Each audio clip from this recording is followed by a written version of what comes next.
सीटें थी, अब 25 कैसे रह गई? एमक्यूएम के लिए बाकायदा पाई चार्ट और सारे हाइपरबोलिक कर्व्स और पैराबोलिक कर्व्स और बाकायदा जो है वो उस पर आशारियों में नापे जाते हैं। तो ये कैसी निज़ाम है, मेरी आज तक समझ में नहीं आया कि एमक्यूएम में क्यों इंटरेस्टेड रहते हैं लोग इस कदर कि एमक्यूएम के वोट बैंक को आशारिया में गिना जाए। सच की तलाश का सफ़र अभी जारी है, हमारा साथ दीजिएगा। हाजिर होंगे एक ब्रेक के बाद। सच के सफ़र में एक बार फिर आपको खुशामदीद कहते हैं। आएँ अपनी गुफ्तगू के सिलसिले को आगे बढ़ाएं। हैदर अब्बास रिजवी साहब, 93 के इलेक्शन में कौमी असम्बली में आपने अपने नुमाइंदे खड़े करना गवारा नहीं किया, लेकिन सिर्फ 2 या 3 दिन के फ़र्क के बाद आप सूबाई असम्बली में अपने अरकान असम्बली मुंतखब कराने में कामयाब हो गए जी।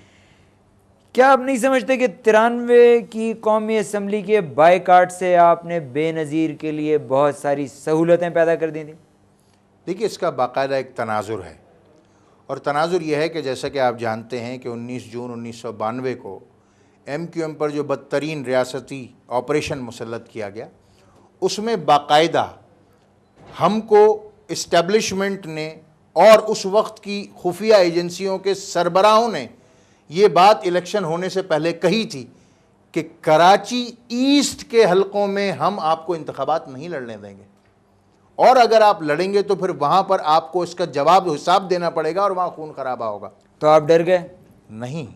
उसके बाद हमने किया ये कि वहाँ पर हमने इलेक्शन में कैंडिडेट अनाउंस किए गए, बाकायदा कैंडिडेट अनाउंस हुए।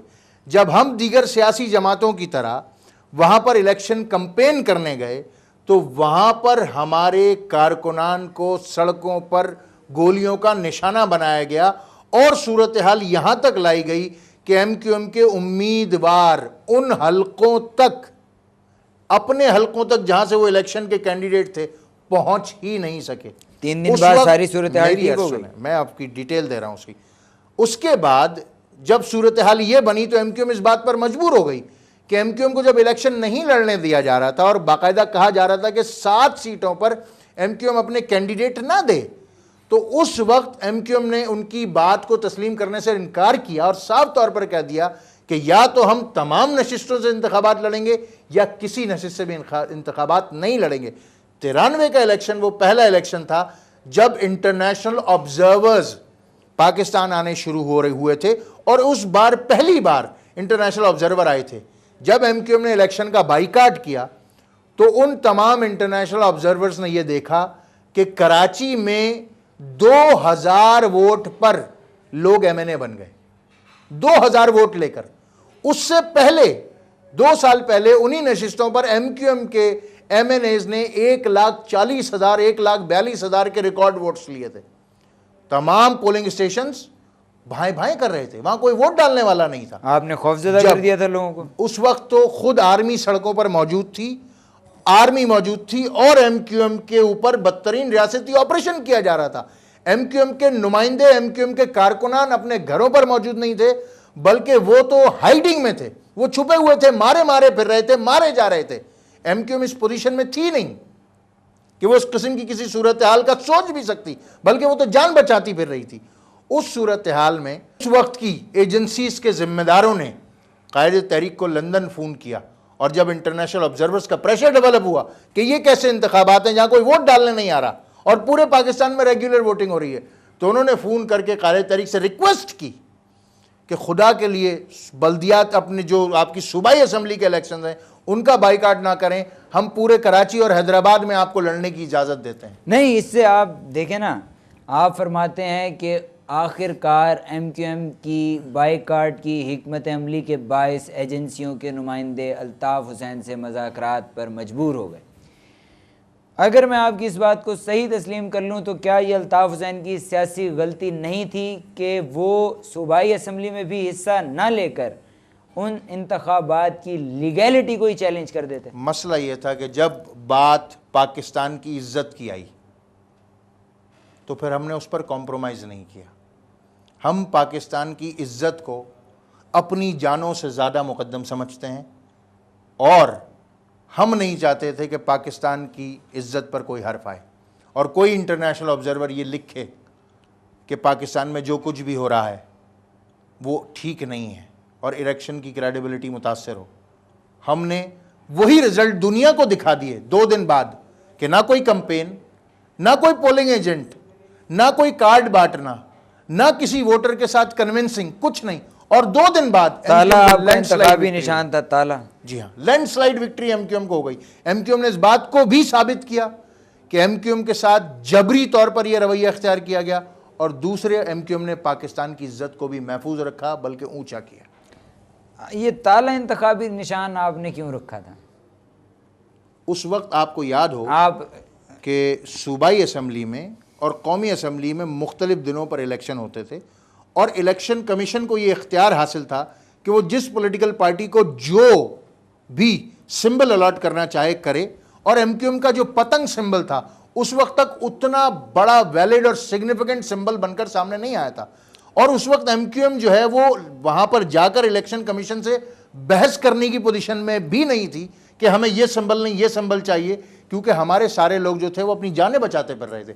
इलेक्शन कमीशन ने बहसियत पार्टी जो इंतखाबी निशान अलॉट किया, एमक्यूएम ने उस इंतखाबी निशान से इलेक्शन लड़ा। इलेक्शन कमीशन वाले आपकी हड़तालों की स्ट्रेटजी से मुतासिर तो नहीं थे?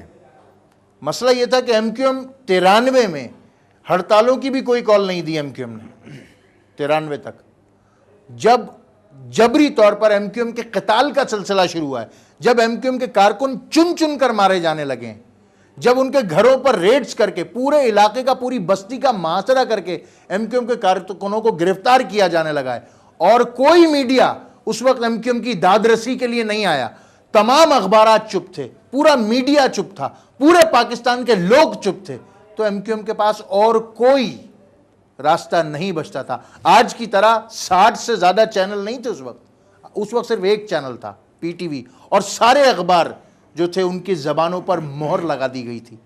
अगर आज उस वक्त 60 चैनल होते तो शायद ये सूरत हाल एमक्यूएम के साथ रवा नहीं रखी जा सकती थी जो 92 से 99 के दौरान रवा रखी गई है। लेकिन हैदर अब्बास रिजवी साहब, उन 60 चैनलों में से एक आज टीवी के साथ 12 मई को आपने क्या सलूक किया?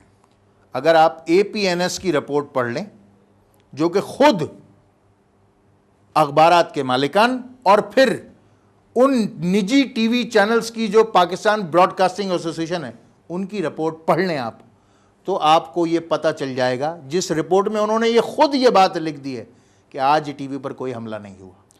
वो फायरिंग जो पूरे पाकिस्तान की हर गली कूचे में देखी गई, मैं यही आपसे अर्ज कर रहा हूं। वो क्या थी? मैं तो सिर्फ यही अर्ज कर रहा हूं, लाइव टेलीकास्ट हो रही थी सर। सवाल ये है कि आज टीवी के ऊपर हमला हुआ, जबकि आप APNS की रिपोर्ट अगर आप पढ़ लेंगे जो हमारी बनाई हुई नहीं है, तो आपको इस बात का अंदाजा हो जाएगा। पंजाब के चौधरी खिलाफ क्यों हैं आपके? हमारे तो खिलाफ पूरे पाकिस्तान के चौधरी हैं। नहीं, जिनके साथ आप असम्बलियों में भी बैठे हैं, मैं उन चौधरियों की हम बात। तमाम चौधरियों के साथ असम्बलियों में बैठे हुए हैं, चाहे वो कहीं के भी हों। मुस्लिम लीग काफ के वज़ीरों ने बयानात दिए कि जब से MQM पंजाब में आई है, पंजाब में चोरी चकारी को फ़रोग मिल गया। जी, कोई जवाब? हमें अफसोस है इस बात का कि इस असल में देखिए बुनियादी वजह यह है कि पंजाब में जब MQM काम करने उतरी तो उसने अपने उसी नज़रिए को आगे बढ़ाया, यानी लोअर मिडिल क्लास और मिडिल क्लास से क़यादत का इंतखाब। और जब तक नौजवान पढ़े लिखे तालीम याफ्ता लड़के असम्बलियों में नहीं आएंगे, उस वक्त तक उनके मसाइल हल नहीं होंगे। अच्छा, पंजाब को अगर आप ले लें तो पंजाब कोई चांद तो था नहीं जिसमें पहली बार MQM उतरी हो। पंजाब एक पॉलिटिकली पोलराइज्ड प्रोविंस है, उसमें मुस्लिम लीग भी है, उसमें पीपल्स पार्टी भी है, उसमें नून भी है, और उसमें दीगर तमाम जमातें हैं। और अगर MQM के कारकुन बनने थे तो जाहिर है उन्हीं पॉलिटिकली मोटिवेटेड लोगों से जो दीगर सियासी जमातों में पहले से मौजूद थे, मगर इस बात को महसूस कर रहे थे कि वहाँ कारकुन की कोई इज्जत नहीं है, वहाँ वर्कर को कोई इज्जत नहीं जाती,